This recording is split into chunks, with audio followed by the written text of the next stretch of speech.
네, 안녕하세요. 저는 전공물리를 가르치는 정승현입니다. 합격 전략 설명회를 할 텐데 어떻게 이제 강의를 앞으로 할지에 대해서 설명 좀 드리겠습니다. 저는 방문각에서 전공물리를 가르치는 정승현이고요. 네. 자, 안내 같은 경우는 그 다음에 임용시험 특징하고 이런 분석적인 내용을 초반에 설명드릴 거고, 그 다음에 연간 계획하고 수업을 어떻게 진행할 건지 그거에 대해서 좀 설명드리고요. 그리고 여러분들이 좀 많이 헤매시는 법 중에 하나가 공부법하고 계획을 어떻게 세워야 되는지 그거에 대해서 좀 더 깊이 설명드리고, 제가 이제 목표라든지 그 다음에 여러분께 해드리고 싶은 말 이거에 대해서 언급 좀 하겠습니다. 자, 그러면 전년도에 이제 어떻게 시험이 치러졌는지를 조금 언급 좀 드릴게요. 왜 그러냐면 임용시험 자체가 문항수가 이제 16개로 줄었죠. 원래 17개에다가 좀 중구난방한 면이 있었습니다. 왜냐하면 14년도에 한번 크게 바뀌었었고, 그 다음에 그 이후에 좀 문항수가 어느 정도 유지가 되다가 작년에는 이제 서술형 비중이 좀 늘어났죠.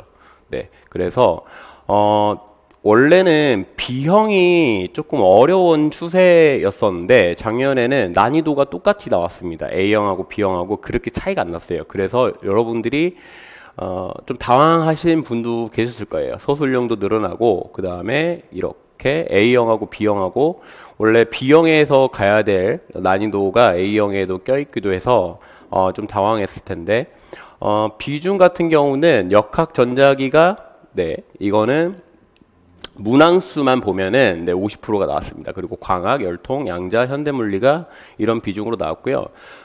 작년 같은 경우에는 일단 시험 자체가 이제 개념하고 연산하고 지식을 묻는 건데, 작년은 되게 정직하게 나왔어요. 이렇게 꽈서 내는 게 아니라 정직하게 나왔고, 제가 이제 상중하로 했는 표시해 두는 거는 이거 같은 경우는 학생들마다 조금 차이가 있습니다. 보편적으로 했을 때 이제 하 같은 경우는 개념이 단순하고, 그 다음에 계산도 그렇게 복잡하지 않는, 중 같은 경우는 이제 평이한 수준이고요. 상 같은 경우는 개념하고 계산이 좀 복잡하다.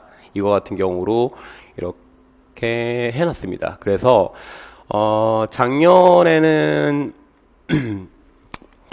이걸 좀 자세히 보면은, 일단 적중 같은 경우는 제가 적중 강의 시간에도 좀 올려드렸기 때문에 기출 분석하고 기출 풀이 강의에 올려드렸죠. 이거 같은 경우는 언급만 하고 넘어갈게요.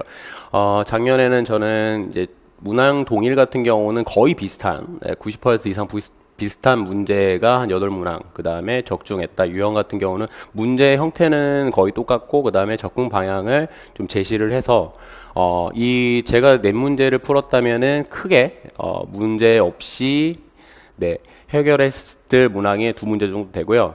한 좀 러프하게 했어요. 이거 같은 경우는 그러니까 타이트하게 해서 유사 조금 더 뭐 봐주면은 유사를 적중으로 할 수도 있는데, 유사로 뺐습니다. 이거 같은 경우 5문항 같은 경우는. 근데 실질적으로 유사 문항에서도 여러분께서 제가 제공해둔 문제를 풀어봤다면 이건 되게 비슷하지 않나라고 많이 생각을 하셨을 거예요. 실질적으로도 피드백도 그렇게 받았고요. 그래서 이거에 대해서 하는데, 제가 저 같은 경우는 올해도 이제 문제를 제가 친필로 풀어가지고 올려드렸잖아요.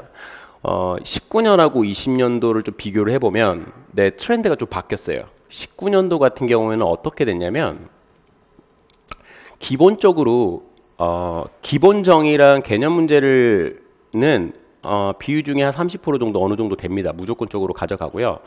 19년도는 특색이 응용하고 개념 상호 연계, 그러니까 개념을 섞어버리면 문제 난이도가 되게 올라가거든요. 그래서 오히려 19년도가 더 어려웠습니다. 그런데 여러분들이 이제 이 패턴이 좀 바뀌고 서술형 문항이 늘어나고 하다 보면은, 그 다음에 19년도 문제는 이 전년도의 스타일을 많이 따랐어요. 배치라든지 이런 데서. 그래서 훈련이 좀 된 상태에서 여러분이 가서 그렇게 어렵게 느꼈는 학생도 있겠지만, 좀 객관적인 난이도면 그다음 배치라든지 이런 걸 고려하지 않고 난이도 면에서는 20년도가 쉬웠습니다. 20년도 같은 경우에는, 그러니까 올해 말씀하시는 거죠. 그래서 올해 같은 경우는 기본정의랑 개념 계산적인 거, 단순 계산, 그다음에 몇 문제는 조금 더 복잡한 이런 거를 묻는 형식으로 바뀌었어요. 그래서 어떻게 준비를 해야 되는지 그거에 대해서 이 기출 분석이 조금 선행이 돼야 되고, 제가 볼 때는 커트라인 같은 경우는 그런데 여러분께서 시간 관리를 좀 못 하실 수도 있어요. A형 같은 경우에는 오히려 그 문항수가 조금 바뀌었기 때문에 물리 같은 경우는 서술형이 늘어가고 문항수는 한 문제 줄고 서술형이 늘었죠. 그래서 써야 되는 학생들, 그다음에 어떻게 이제 시간 관리를 했는지 그거에 따라 좀 표준 편차가 날 거다. 그래서 커트라인 같은 경우는 제가 볼 때는 작년하고 비슷한 수준, 아니면 살짝 올라갈 가능성이 있습니다. 그거에 대해서 이제 적중 같은 걸 좀 보여드리면요. 이걸 다시 한번 보여드리는 거는 여러분께서 그 기출 분석을 할 때, 기출 문제를 풀 때 막 푸는 게 아니에요. 이런 문제는 어떻게 해결을 해야 될까, 내가 빠르고 정확하게 그거를 좀 보여드리는데, 이걸 다시 한번 보여드리는 거는 이것 때문에 그래요. 기본정의랑 계산, 단순 계산을 많이 물어봤다라는 걸 좀 보여드리고 싶어가지고, 그래서 1차원 충돌 같은 경우는 충돌 공식 외우면 심플하게 탄성 충돌에서 이렇게 나왔고요.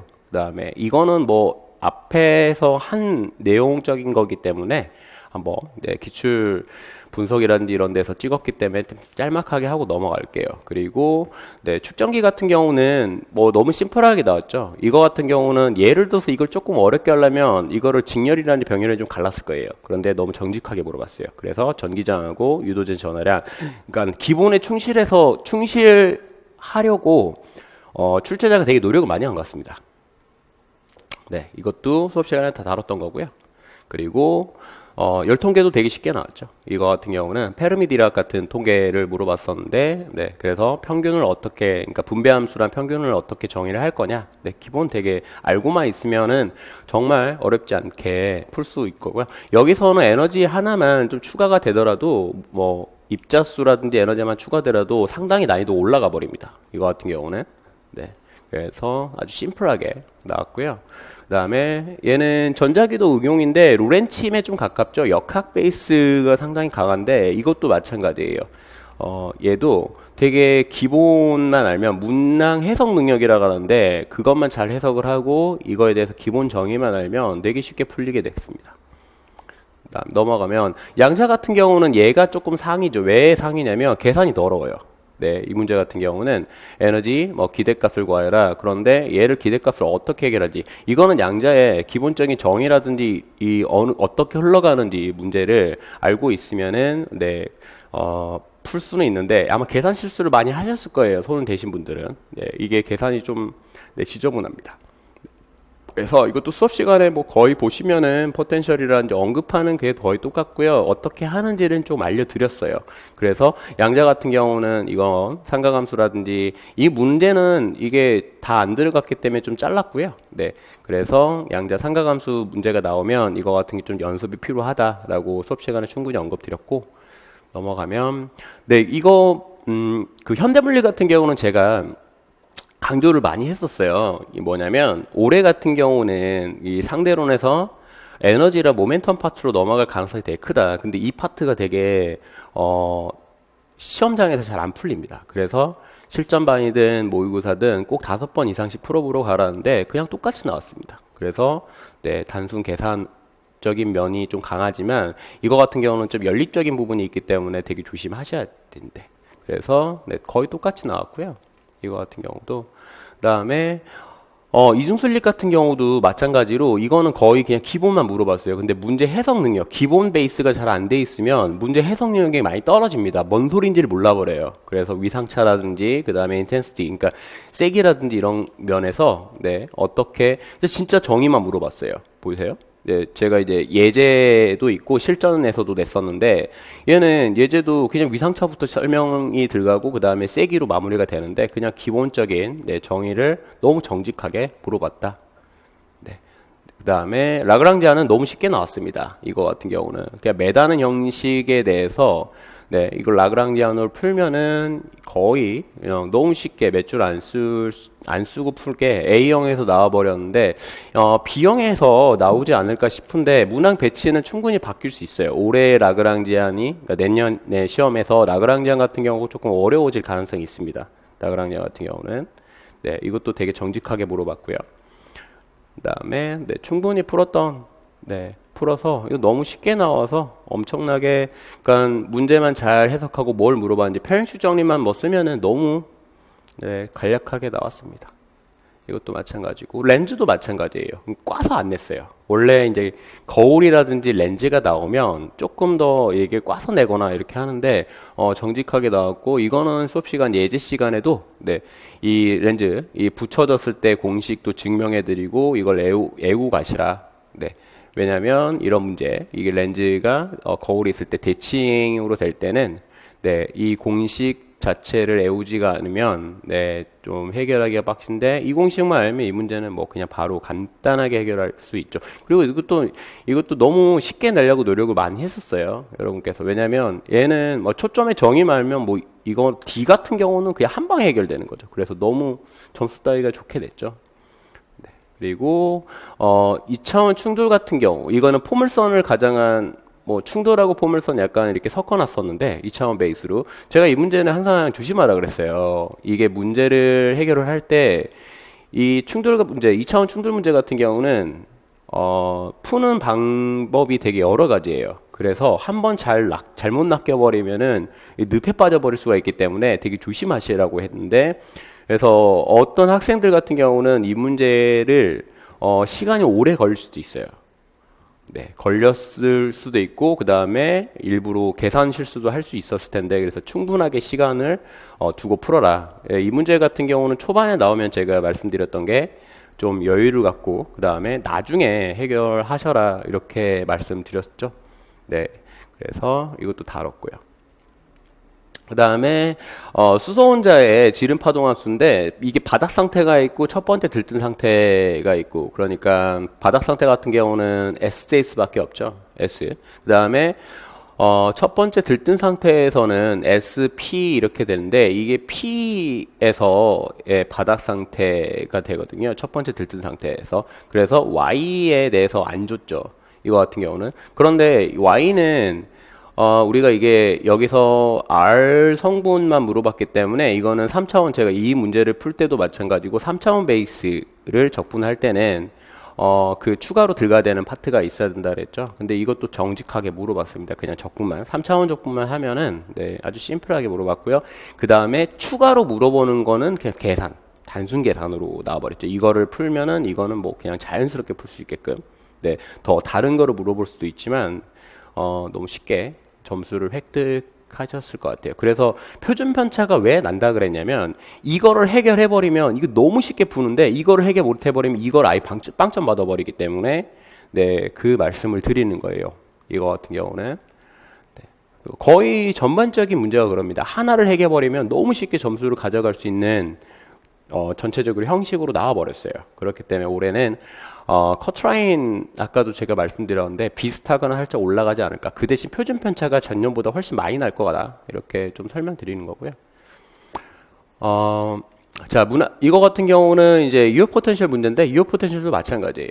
이거 같은 경우는 네, 그냥 힘 주고 포텐셜 얘는 적분해서 찾고 그 다음에 원운동 할 때라는 거 이거 미분 바로 한 번만 하면 되는 거죠. 네, 그래서 이것도 충분히 거의 포텐셜 함수 똑같이 다뤘죠. 그리고 이거 같은 경우는 제가 조심하라는 게 이 그래프 같은 경우는 제가 이제 그 그래프 그린 거고요. 얘는 네, 이런 꼴 마이너스 네, R에 n승분의 K꼴 이런 꼴의 포텐셜 함수 이렇게 유효 포텐셜을 이렇게 그리면 이게 원운동이 안정적 원운동이 아니에요. 그래서 안전적 원운동까지 조금 물어볼 가능성이 있었는데 출제자가 쉽게 운동 에너지를 그냥 물어봤습니다. 아주 심플하게. 그리고 홀류가는 뭐 제가 떠먹어드렸죠. 이거 같은 공개 특강에서도 했었고, 얘는 뭐 문제가 똑같죠. 보시면 그림도 똑같습니다. 좌표도 똑같고 해서 이 문제는 반도체를 제가 왜 연구를 하다 보면서 반도체 특성을 묻는 이런 파트, 홀류가가 반도체를 많이 발전시켰어요. 그 반도체 사회적 이슈도 있었고, 그다음 홀류가는 아마 엑선하고 홀류가는 올해 반드시 나올 거다. 실전반에서도 그랬고 계속 애우고 계셔라. 푸는 방식 같은 경우를. 그래서 이 문제는 네, 너무 똑같이 나왔고 저도 당황했는데 네, 완전 똑같이 나왔죠. 얘는. 그리고 제가 이제 그 솔레노이드 같은 거라든지 다룰 때 표면전로 밀도 이런 걸 할 때 이 정의를 좀 정확히 알고 계셔라를 했거든요. 이거는 그 정의만 자체만 알면 표면 전류 밀도 정의만 알면 나머지는 되게 쉽게 풀려버리는 문제예요. 대부분 다 이런 패턴으로 문제를 냈거든요. 이거 같은 경우는. 그래서 기본 오프닝만 조금 잘 하시면 문제가 너무 심플하게 풀려버리는 형식으로 냈어요. 물론 몇 문제의 계산적인 툴을 좀 제외를 하면. 네, 이것도 수업 시간에 충분히 다뤘던 문제고요. 네, 그 다음에 연력학 같은 경우는 제가 계속 말했죠. 열기광학 파트는 나올 텐데, 그리고 응용에서도 나올 거다. 그 용철 하나가 달리면은 PV 그래프로 풀면 된다라고 했는데, 이거는 기본 정의가 잘 받침이 안 되는 학생들 같은 거 되게 헤매셨을 거예요. 이게 같은 경우는 계산적으로 엔트로피를 어떻게 정의를 할 건지, 내가 PV 그래프에서 어떻게 해결할 건지 그 정의만 바탕이 되면 너무 쉽게 해결을 할 거고, 제가 수업 시간에도 어떻게 풀어야 되는지를 한번 언급을 드렸습니다. 그래서 총체적인 전년도에 대해서를 좀 설명을 드리면, 이거 같은 경우는 이제 제가 이제 분석을 해놓은 건데, 전년도 같은 경우는 기본 정의랑 그다음에 계산적인 면을 되게 정직하게 물어봤다. 그래서 크게 여러분이 탄탄한 베이스만 갖춰져 있으면은 쉽게 접근하셨을 것 같아요. 물론 시간 관리라든지 여러 가지 요인이 조금 있긴 하지만, 만약에 뭐 계산을 되게 복잡하게 하는 양자에서 시간을 많이 보내버리던가, 아니면 일부 낚는 파트라든지 이런 데서 계산 실수를 하셨거나 그냥 다시 풀게 되거나 이런 거 할 때, 그거에 대해서 조금 실수만 안 하셨으면 고득점 획득이 가능한 시험이었습니다. 되게 까다로운 것도 별로 없었고요. 양자를 좀 제외를 하면은 제가 이제 문제를 내고 그 다음에 만들거나 출제를 하거나 이런 거 할 때, 여러분 강의 시간에 할 때 저는 막 하지 않고요.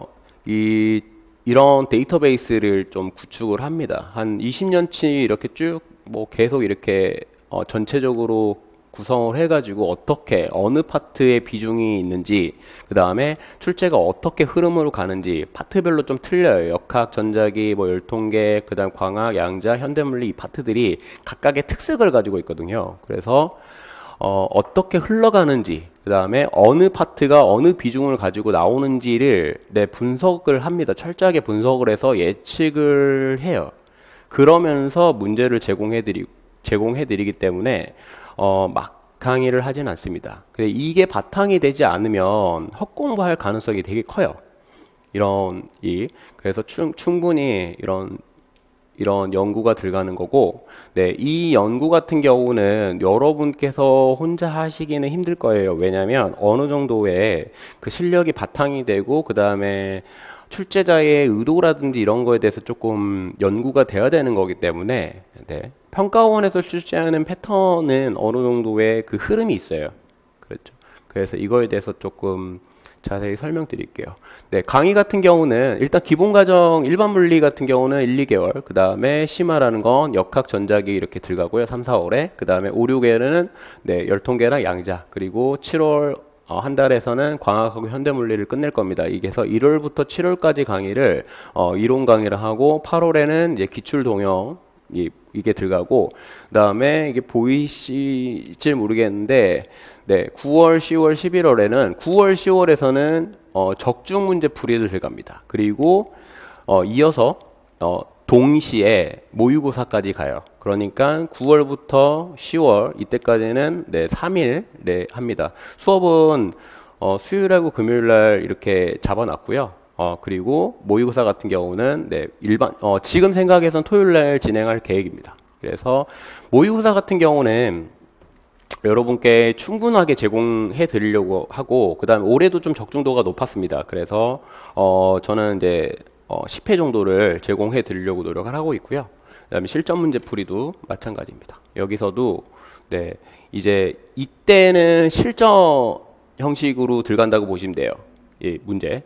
그리고 일반 물리가 뭐 이렇게 짰는데, 저는 강의를 그냥 이론적인 나열 강의를 하진 않아요. 그러니까 어떻게 하냐면 이 파트, 그러니까 파트별로 분석을 해가지고 이 파트에서는 임용에서는 어떤 형식으로 물어보는지, 그 다음에 어떻게 접근을 해야 되는지를 알려드리려고 해요. 그냥 맹목적으로 이론 알려주고 문제를 막 풀고 하다 보면은 어떻게 되냐면 그냥 헛공부가 될 가능성이 커요. 왜? 공부는 많이 하고 문제는 많이 풀었는데 실제 문제 풀어보려면 잘 안 돼. 그리고 시간도 오래 걸려. 실수도 많이 해. 이게 그 맹목적 공부라 하거든요. 그냥 단순하게 열심히 하면 되겠지가 아니에요. 알죠? 트렌드에 맞게, 그 다음에 카테고리별로 맞게 이렇게 강의를 공부를 해야 되는 거기 때문에 그거에 대해서 제공해 드리려고 하고요. 이론 강의 같은 경우는 내용 설명하고 문제풀이인데 내용 설명이 주가 되겠죠. 일단 기본적인 정의라든지 이런 걸 알아야 되는 거기 때문에 그래서 여기서의 목표는 기본 개념하고 문제 해석 능력. 그러니까 출제자가 이 문제를 물어봤을 때 내가 이 문제는 어떻게 해결해야 되겠구나. 어떻게 초반에 들어가야 되고 무슨 정의 개념을 익혀야 되고 그 다음에 내가 어떤 계산을 해야 되는구나. 이걸 알려드리려고 해요. 이론 강의에서. 그래서 보통 비율적으로 보면은 내용 설명, 그 다음에 문제풀이 한 7대3 정도. 그다음에 이게 1월부터 7월까지라고 보시면 되고요. 실전 강의에서는 이제 내용 복습이 조금 들어갑니다. 그래서 제가 일반적으로 내용적인 면은 어떤 형식으로 우리가 공부를 했었고 또 필요한 경우에는 추가적으로 할 거예요. 내용 문제. 그래서 이거 같은 경우로 이제 반전해서 내용적인 면은 한 2, 3. 그 다음에 문제풀이가 이제 주가 되겠죠.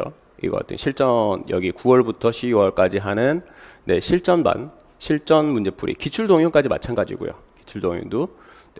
그래서 얘 같은 경우는 실전은 리허설하고 달라요. 여러분이 편안하게 시간 제약 없이 편안하게 문제를 푸는 거랑 실제 테스트가 될 때 문제 푸는 거는 좀 달라요. 긴장을 하고 내가 시간 관리를 못하면 많이 알더라도 망칠 수가 있기 때문에 제가 특화된 걸로 알려드립니다. 어떻게 시간을 줄이고 어떻게 여러분이 훈련을 해가야 되는지 그걸 알려드릴 거고요.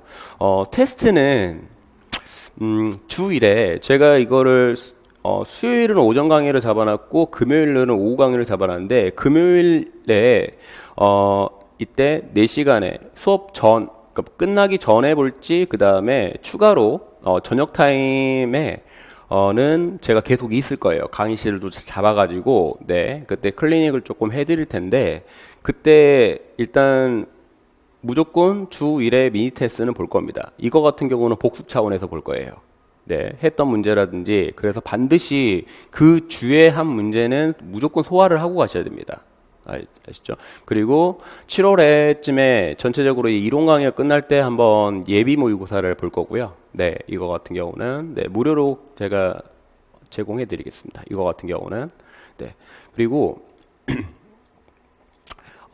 저는 이제 단계적 학습 커리큘럼을 만들어 놨어요. 그러니까 이게 욕심을 부르면 안 되거든요. 공부를 할 때 초수생하고 N수생도 나중에 좀 자세히 설명드리겠지만 욕심 부리면 안 돼요. 나는 그러니까 자기 실력이 예를 들어서 어느 정도 질을 파악을 하셔야 되고 내가 부족하면 예를 들어서 기본 개념 파트가 부족을 하는데 막 문제만 풀다 보면 역효과가 날 가능성이 매우 큽니다. 이거 같은 경우는. 그래서 이거랑 똑같습니다. 예를 들어 미적분을 하려면 미적분 함수에 대한 개념이 있어야 되겠죠. 당연하고. 그 다음에 극한에 대한 개념이 있어야 되고요. 그 다음에 이제 미분, 적분에 대한 개념적으로 있어야 되는데 이거를 하나라도 넘게 되면 나중에 막히게 되거든요. 그래서 차분하게 따라오시면 됩니다. 욕심 부리지 않으시고요. 절대. 그래서 기본 강의가 끝나면 어느 정도 이제 충분하게 문제를 풀 수 있는 실력을 키워드리려고 하는 거기 때문에 그래서 커리큘럼에 대한 모든 책임은 제가 집니다. 이거는. 공부법하고 이런 좀 세부 계획을 좀 설명드릴 텐데 여러분께서 한번 이거 그림을 보시고요. 왼쪽하고 오른쪽 사람이 누가 더 운동을 잘할지를 한번 생각을 해보시면 돼요. 그러면 아마 8분 오른쪽을 꼽겠죠. 근데 질문 자체가 틀렸어요. 누가 운동을 잘할 거라는 질문이 아니라 누가 무슨 운동을 잘할 건지라는 질문을 해야 돼요. 왜냐하면 이 사람은 마라톤 국가대표 선수고요. 이 사람은 스트롱맨 선수입니다. 그러니까 200kg, 300kg 이 물건을 드는 사람인데 이 두 사람이 여러분 마라톤 선수도 이런 사람 본 적이 있으신가요? 당연히 없죠. 대부분 다 자기의 몸을 근육을 최소화해 가지고 40km를 뜁니다. 이런 사람들은 마라톤 못 뛰죠. 이런 사람들 같은 경우는. 그런데 이 사람이 스트롱맨에 나오면 이 사람 죽습니다. 200km 못 들죠. 죽을 수도 있어요. 그러니까 시험도 똑같아요. 발상의 전환이 좀 필요합니다. 여러분이 맹목적으로 시험을 잘 볼까? 이게 아니에요. 왜냐하면 누가 시험을 잘 볼까라는 질문은 너무 포괄적입니다. 너무. 모든 시험을 다 잘 보기는 힘들어요. 똑같은 방식으로 똑같은 아까 마라톤하고 스트롱맨 그런 운동을 했었잖아요. 이것도 그래서 누가 어떤 시험을 잘 볼까라는 이런 발상의 전환을 조금 필요하고요. 그러면 제가 이제 임용 시험을 잘 보기 위한 방법 같은 경우는 여러분이 좀 생각을 하셔야 돼요. 왜 그러냐면 제한된 시간하고 그 다음에 문항수에 따라서 대비법이 달라져야 돼요. 만약에 임용 시험이 여기서 1시간이라도 늘어나면 난이도가 급격히 올라갈 수 있고요. 만약에 문항수가 반으로 준다. 그럼 난이도가 올라갈 수 있어요. 문항수가 만약에 뭐 1.5배 올라간다. 그럼 난이도가 쉬워질 가능성이 있습니다. 그래서 이거 어떻게 대비를 해야 되는지 그게 좀 달라져요. 근데 지금 현 체제에서 임용시험을 잘 보기 위한 방법은 출제 맞는 학습 반복을 해야 돼요. 그래서 우리가 기출 분석이 중요하고 어떻게 트렌드가 흘러가는지 어느 파트에 비중이 됐는지가 되게 중요합니다. 그리고 개념하고 해석 능력 연산인데 지금 현 체제 시험은 여기에 포커싱이 맞춰져 있어요. 막 장황하게 너무 긴 막 추론 형식이라든지 이런 걸 묻는 게 아니라 기본적인 개념이 바탕이 되고 문제를 제가 항상 오프닝 하면 이 문제를 한번 읽고 이거는 뭐를 물어보겠구나 어떻게 해결을 해야 되겠구나 그거를 제가 알려드렸잖아요. 그 강의 시간으로 항상 알려드리는데 해석 능력이 뛰어나야지 시간이 줍니다. 그리고 연산 능력도 봐요. 연산 능력이 뛰어나면은 어떻게 되냐면 실수를 덜 해요. 당연하겠죠. 그리고 다시 풀지가 않습니다. 만약에 내가 연산 능력이 떨어지면 말도 안 되는 답이 나올 수 있어요. 그래서 의심을 할 수가 있죠. 이게 내가 푼 게 맞나? 그래서 이 세 가지 콜라보가 정도 되면은 임용시험 같은 경우는 되게 잘 보실 거예요. 그리고 첫 번째는 일단 공부에 앞서서 자기의 장단점을 좀 잘 분석을 하실 줄 알아야 돼요. 내가 끈기가 있는지, 그리고 기본 연산이 뛰어나는지, 그 다음에 강심장인지, 꼭 이런 학생들이 있어요. 실질적으로 테스트는 되게 잘 봐. 근데 막상 시험에서는 망치는 학생들이 있습니다. 이거 같은 경우는 어떻게 되면 긴장을 해버리는 것 때문에 그래요. 긴장. 그래서 내가 어떻게 그럼 긴장을 줄일 건지 그런 생각도 조금 많이 하셔야 돼요. 뭐 담력 훈련인지. 그래서 우리 올림픽 국가대표 선수라든지 이런 학생들, 이런 선수들도 담력 훈련을 많이 하거든요. 실전에서는 자기 혼자서 싸우는 거기 때문에 그다음에 정리 습관이 잘 돼 있는지, 그다음 암기력이 내가 어떻게 하면 올릴 수 있는지 이거에 대해서 장단점을 파악을 한 다음에 계획을 잡으셔야 돼요. 만약에 하나라도 안 된다면 이거 같은 경우는 내가 어떻게 해결할지, 그다음에 상담이라든지 여러 주위에 도움적인 것도 있고 도움적인 걸 요구하셔야 되겠죠. 그리고 일단 첫 번째는 공부 환경이 우선이 돼야 됩니다. 주변 환경에서 일단 뭐 PC방에서 공부하는 사람 없겠죠.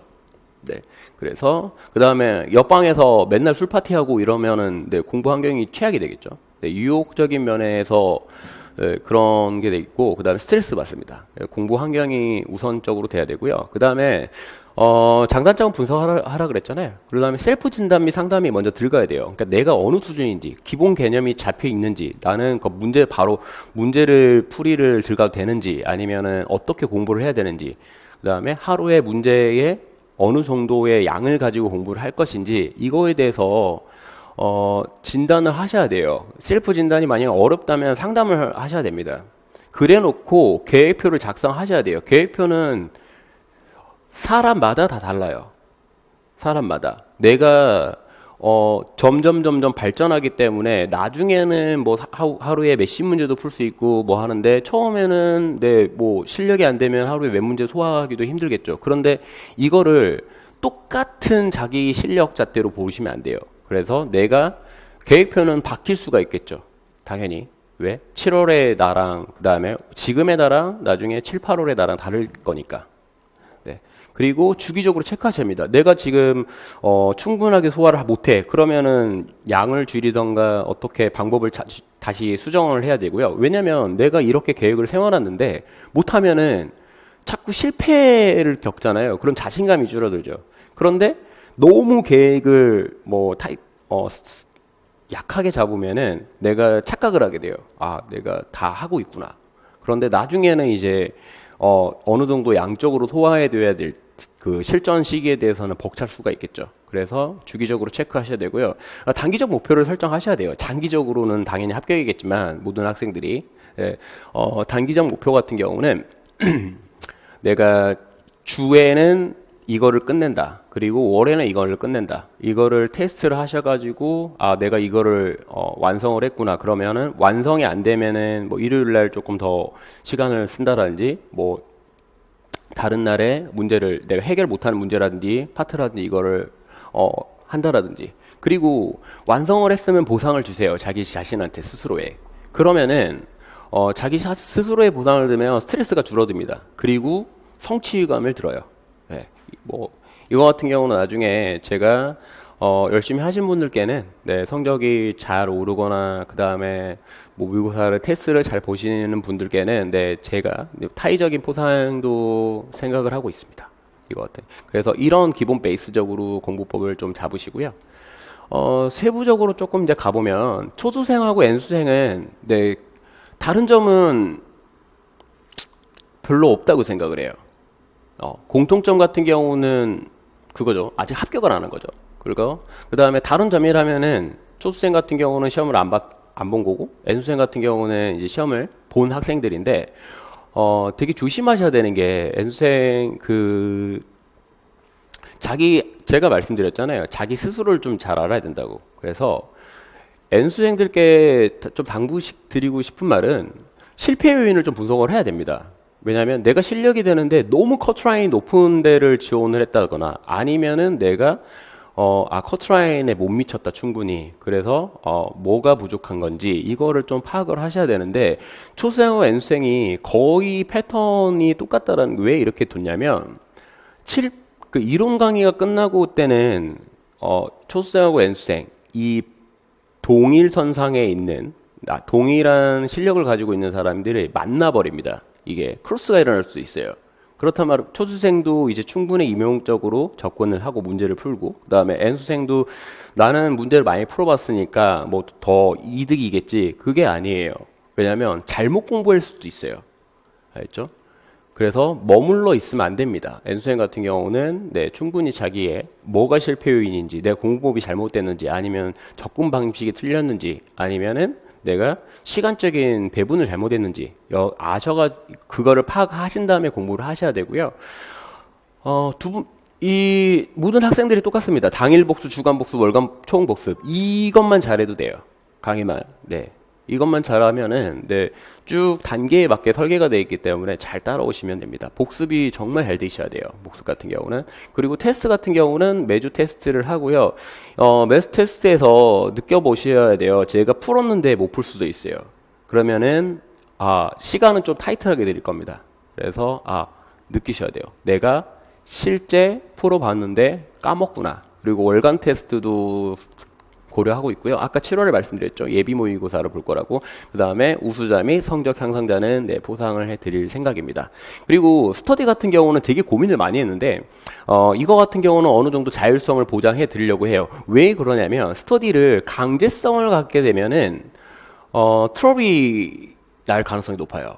사람이 성격이 다르고 그 다음에 되게 스트레스를 받는 상태고 민감해져 있는 상태이기 때문에 사소한 말 한마디라든지 그 다음에 성격적으로 안 맞을 수도 있고 그러면은 쓸데없는 스트레스의 원인이 될 수 있기 때문에 자율성을 보장해 드리고 카페 게시판은 제가 만들어 드릴게요. 다음 카페 게시판에. 그래서 스터디 이 카페를 만들어 드리고 그 다음에 만약에 나는 꼭 스터디가 필요하다라고 근데 구할 수는 없다. 그러면 저한테 연락을 해주시면 제가 인위적으로 스터디는 만들어 드리겠습니다. 스터디는 장점과 단점이 있어요. 장점 같은 경우는 내가 내 페이스, 혼자서 하기 힘든 페이스를 남과 같이 했을 때 물어볼 수도 있고 그 다음에 같이 이끌어갈 수도 있고 정보도 더 얻을 수도 있고 그리고요. 그 다음에 단점 같은 거 아까 말했죠. 분란의 요인이 있어서 이게 조금 단점이 될 수가 있습니다. 그리고 개별 상담 같은 경우는 상담 같은 경우는 Q&A를 다 합쳐가지고 자주 하시는 게 되게 좋습니다. 이거 같은 경우는. 네, 뭐, 내가 어떻게 공부를 해야 되는지 공부법도 마찬가지고, 직접 말로 하기 힘드시면은 뭐 메일 쪽지도 보내주셔도 되고, 그 다음에 게시판에 글 쓰셔도 되고요. 그리고, 네, 문자나 전화도 해주셔도 됩니다. 이거 같은 경우는. 제가 거의 실시간으로 답변을 다 드리기 때문에, 그 다음에 이제 모르는 것 같은 경우는 이거, 직접적으로, 수업 후에라든지 제가 이제 금요일이라든지 금요일 같은 건 좀 여유롭게 시간을 빼놨고요. 그다음에 게시판에 그러니까 올해죠. 올해 같은 경우는 되게 게시판 활용을 많이 하셨어요. 네, 이거 거의 실시간으로 답변을 다 받아드리는 거기 때문에 게시판 활용 많이 하셔도 되고요. 만약에 조금 더 직접적으로 설명이 듣고 싶다 그러면 수업 후라든지 언제든지 쪽지로도 가능하고요. 이렇게. 그 다음에 모의고사 같은 경우는 여러분의 실전 경험을 좀 올리기 위해서 최대한 실전 난이도를 반영해서 출제를 합니다. 네, 올해도 그랬고 내년에도 네 그럴 계획이고 모의고사는 좀 많이 해드리려고 노력을 해요. 여러분께. 네, 그래 모의고사 같은 경우는 많이 보면 볼수록 좋거든요. 일단 네, 내가 실전 경험 그 다음에 어떻게 그 답안을 작성을 할지 어떻게 내가 시간 배분을 할지 이거에 훈련적인 요인이 들어가는 거기 때문에 저희가 10회를 하려고 합니다. 올해도 10회를 했고 저는 10회 정도가 적당하다고 생각을 해요. 제가 조금 고생하고 출제할 때 되게 힘들거든요. 이게 네, 만만치가 않고 한 문제 한 문제 되게 진짜 정성 들여서 철저한 분석과 그 연구를 통해서 출제를 하는 거기 때문에 그래서 올해도 적중도가 되게 높았어요. 여기서. 그 다음에 실전은 6회. 그러니까 물리 전공만 내고 통합 같은 경우는 과교론까지 네, 물리교육론까지 해가지고 이렇게 4회를 진행할 계획입니다. 이거 같은 경우 최대한 네, 실전 난이도 반영할 거고요. 그러니까 올해 같은 경우는 제가 이제 후반기부터 강의를 했기 때문에 학생들이 기본적인 습관을 바꾸기가 되게 힘들어요. 얘를 기존의 해온 습관을 단기간에 바꾸기 힘든데 답안 작성은 올해 초부터 조금 말씀드릴 텐데 문항 한 문제를 작성을 하고 아니면 한 페이지를 작성을 하시고 한 페이지에 보통 한 2문제 정도 있죠. 네. 그 문제를 푼 직후에 작성하시는 게 좀 이롭습니다. 이거는 추천을 드려요. 만약에 나는 죽었다 깨어나도 다 쓰고 해야 되겠다. 그런 분들은 뭐 어쩔 수 없죠. 추천을 드린 건지 강제는 아닌데 왜 그러냐면 내가 바로 푼 문제, 그 다음에 다음 풀고 또 이렇게 계속 문제를 보통은 이제 물리 전공만 합치면 아까 말씀드렸죠. A형하고 B형에서 각각 8개씩 나오는데 8문제를 다 풀고 처음 거를 쓴다. 그러면 리스크가 2가지가 존재를 해요. 뭐가 존재를 하냐면 첫 번째는 만약에 제한된 시간을 착각을 했을 때 다 풀었는데 옮길 시간이 없어갖고 못 적을 수도 있어요.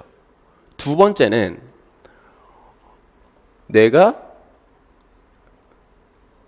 풀이를 완벽하게 깔끔하게 적어놓은 게 아니라면 중구난방하게 적어버리면 제대로 풀었는데도 이게 찾다가 시간이 오래 걸릴 수가 있습니다. 그런데 내가 방금 푼 문제를 적으려고 하면은 내 기억의 잔상이 바로 남아있기 때문에 바로 적는데 크게 지장이 없을 거예요. 그래서 지금 추천을 드리는 거는 문항별로 풀고 바로 작성을 하시는 게 네, 추천을 드립니다. 이거 같은 경우는. 그래서 연습을 좀 해보시고요. 왜냐하면 이게 단기간에 성향이 안 바뀌어요. 그런데 충분합니다. 1년 정도의 텀을 두고 성향 같은 경우는 충분히 바뀔 수 있기 때문에 이걸 추천드리고요.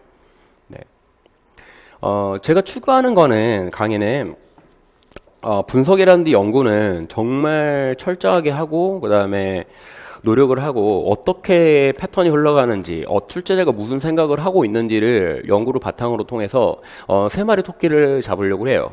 저는 효율성하고 적수성하고 실전성인데 이게 정반합이라고 하죠. 그러니까 하나를 키우면 하나가 떨어지게 돼 있어요. 이 3가지가 베이스를 맞춰줘야 되는데 예를 들어서 여러분이 효율성은 뭐냐면 문항 공부량이 적으면 적을수록 효율성이 올라가요.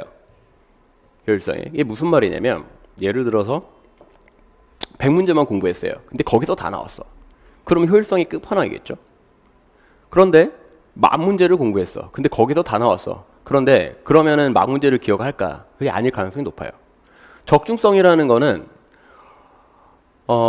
얘는 공부량이 늘어나면 늘어날수록 적중도가 올라갈 가능성이 높아요. 당연하겠죠. 얘 같은 경우는. 네. 그리고 실전성이라는 거는 뭐냐면 내가 제한된 시간 안에 빠르고 정확하게 풀어주는 능력이에요. 이거를. 그래서 예를 들어서 효율성하고 적중도가 올라갔어. 공부를 되게 많이 잘했어요. 그런데 실제 시험에서 잘 보느냐? 그게 아니에요. 이게. 그러면 다 시험 잘 보죠. 제대로만 공부한다면.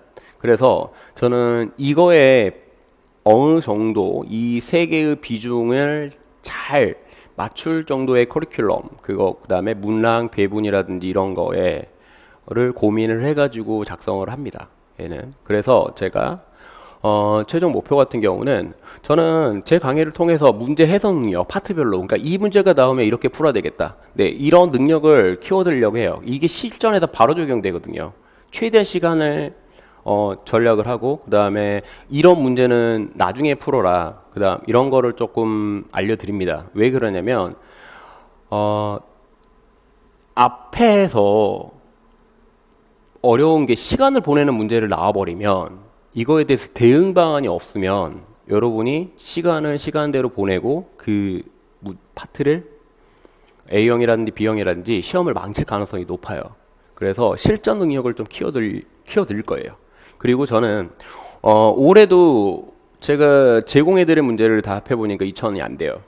저는. 그래서 1월부터 그 다음에 마지막까지 강의할 때 저는 한 3,000문제 안에서 다루려고 해요. 왜냐면 문제는 여러분이 많이 제공해주면 좋냐?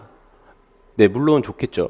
하지만 적중도만 보장된다면 문항은 적을수록 좋아요. 여러분이 복습을 해야 되고 기억력에 한계가 있기 때문에 여러분이 뭐 알파고가 아니잖아요. 무조건 나는 한 번 풀어본 문제는 무조건 반드시 기억한다.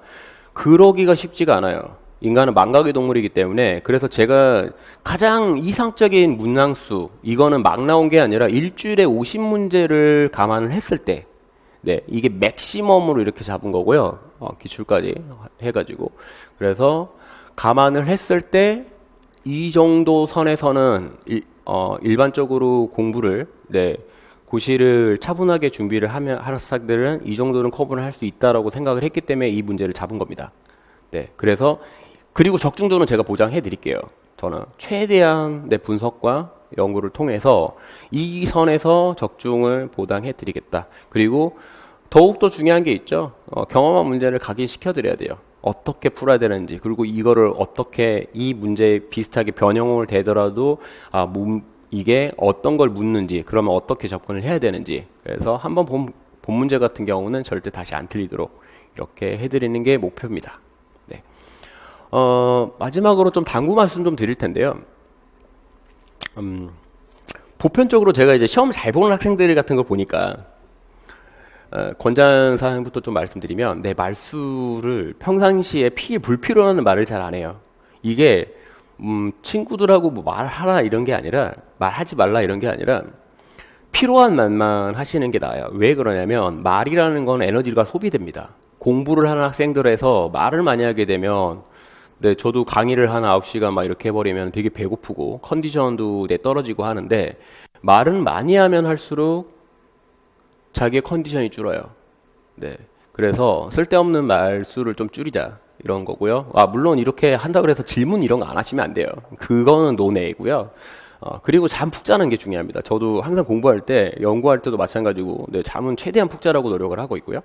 그리고 자기가 그 A4에 푸는 학생들이라든지, 그 다음에 연습장에 푸는 학생들도 있을 텐데, 웬만하면 푼 문제, 연습장을 스프링 노트라든지, 그 다음 이런 걸 추천드리고요. 물론 이제 A4를 해서 이걸 잘 카테고리별로 정리를 하시는 분도 계시겠지만, 그게 안 된다면 푼 문제에 대해서 스프링 노트로 정리를 해 놓으세요. 나중에 자기가 어떻게 풀었는지를 보면은 잃어버리면은 되게 힘들어요. 그걸 기억을 되살려서 찾기가. 그래서 내가 이렇게 풀었구나, 이 아이디어가 되게 중요하구나. 그래서 정리 습관을 잘 하시고요. 무엇보다 중요한 게, 아까 제가 반복이 엄청 중요하다 그랬잖아요. 안 보고 반복을 많이 하셔야 돼요. 그래서 일주일에 50문제 정도는 하루에 10문제, 나중에 실전반 가면은 그 정도 선을 이렇게 해드릴 텐데, 10문제 정도의 반복을 하는 거. 근데 어떤 문제는 한 5번 이상 하셔야 되는 게 있고, 어떤 문제는 한두 번만 하셔야 되는 게 있죠. 이거 같은 경우는. 그래서 항상 조심하셔야 됩니다. 리허설하고 라이브는 틀려요. 안 보고 빠르고 정확하게 풀려면 많이 쓰고 연습을 하셔야 돼요. 이 각인 효과를 좀 노려야 되는 거기 때문에. 그래서 절대 풀이를 보고 연습을 하시면 안 돼요. 만약에 뭐 모르면 풀이는 봐도 되죠. 그런데 나중에 내가 풀이를 첫 번째 보고 아 이렇게 푸는 거구나 이거를 느꼈다면 다음번에는 안 보고 내가 어디서 막혔는지 뭐 하는지 이걸 직접 풀어봐야 되고, 그래서 손과 머리라고 써놓은 게 손과 머리가 만나려면 반복이 많이 필요합니다. 안 보고 반복하는 게 좋아요. 이거는 경험해보고 싶으면요 노래방에서 가사 가리고 한번 불러보세요. 네, 그러면 노래를 알던 노래도 못 부를 수 있어요. 그쵸? 근데 진짜로 내가 만약에 가사를 암기를 했고 그다음에 박자라든지 이런 거 하면은 안 보고 반복을 하게 되면은 완전히 노래를 애우게 됐죠. 그래서 가수들이 안 보고 하잖아요. 노래방 기계 앞에 안 두고 하잖아요. 그거랑 똑같은 거지. 그래서 똑같기 때문에 이거 꼭 이거를 명심하시고 반복하실 때 안 보고 써보는 습관 몇 번씩 이게 중요하고요. 그다음에 물어보면 물어보세요. 이게 성격인데 언제든 직접적으로 물어보게 하면 Q&A 게시판 하셔도 되고 잘하는 친구한테 물어보셔도 되고 해서 끙끙 앓지 마시고요. 네, 그래서 왜냐하면 자기가 잘못된 방식으로 접근할 수도 있어요. 그래서 모르면 꼭 자주 물어보시는 습관. 저는 거의 대부분 라이브로 답변해 드릴 거예요. 실시간으로 답변해 드릴 거고요. 항상 명심하십시오. 네, 안 될 이유로 찾으면 되게 게을러지고, 제 공부할 때 항상 이게 모토거든요. 공부할 때 안 될 이유를 찾으면 게을러지고, 될 이유를 찾으면 부지런한다고. 될 이유를 찾으면 시너지를 얻기 때문에 어느 순간에 급격히 성장을 합니다. 이거를. 그리고 주의사항을 말씀드리면 맹목적 무대뽀적 학습이라 그랬는데, 이건 뭐냐면 아까 제가 운동 말씀드렸잖아요. 운동을 열심히 하면 뭐냐, 이 질문이 틀렸다 그랬죠. 여러분께서 막연하게 생각하시는 게 있어요. 이명물리 공부 문제를 많이 풀고 열심히 하면 되겠지. 그게 아니에요. 어떤 문제를 어떻게 내는지, 어떻게 물어보는지, 그럼 뭐가 필요한지 그에 맞는 문제를 풀고 연습을 하시는 게 중요한데, 예를 들어서 퍼펙트 물리 다 풀기, 그 다음에 서웨이 문제 다 풀기, 그리피스 문제 다 풀기, 그거는 도움이 안 돼요. 일부만 도움이 되죠. 그런데 잃어버릴 그 역효과가 난다는 게 무슨 말이냐면, 불필요한 문제가 너무 많아요. 네, 양적으로 너무 많기 때문에 여러분께서 실질적으로 중요한 문제는 제가 볼 때는 한 5%? 2, 3%밖에 안 될 텐데, 그 문제를 위해서 내가 90%의 불필요한 문제를 연습을 한다. 근데 그거를 시간 낭비가 될 가능성이 높아요. 왜냐면 그 나머지 90 때문에 필요한 5%, 10% 문제가 기억이 안 나요. 이거는. 조심하셔야 되고요. 그래서 그러면은 하지 말라는 거냐? 아니에요. 제가 그러니까 제공해 드린, 아니면은 내가 추가적으로 더 풀고 싶은데 어떻게 해야 됩니까? 라면 그거는 저한테 오시면 돼요. 저한테 피드백을 주시고 하시면 되고요. 그래서 무대뽀 쪽 학습은 조금 안 하시는 게 좋습니다. 이게 그렇게 나중에 실전에서 그렇게 좋은 성과를 내기가 힘들어요. 그리고 남의 패턴 따라하지 마시고, 그 다음에 불필요한 자신감 하락이라는 게, 이게 왜 그러냐면 오버페이스를 하면 대부분 이렇게 돼요. 내가 이게 성적이 안 오르네. 왜 그러지? 이게 초반에 이렇게 생각을 하시면 자신감 하락이 좀 되거든요. 그리고 몇 번씩 떨어지시면 이렇게 될 수 있어요. 해도 안 되는 건가? 그게 아니니까 정말 시험은 자신감 가지고 하면 충분히 오를 수가 있고 하기 때문에 저 믿고, 그 다음에 강의 잘 따라오시면 되고요. 그 다음에 이제 제가 1월부터 7, 8월까지의 강의까지는 세부적으로 이게 올려놨거든요. 강의. 이거 참고하시면 되고, 더 궁금하신 것 같은 경우는 카페에서 질문하시면, 네, 잘 대답해 드리겠습니다. 네. 네, 이상으로 마치겠습니다. 감사합니다.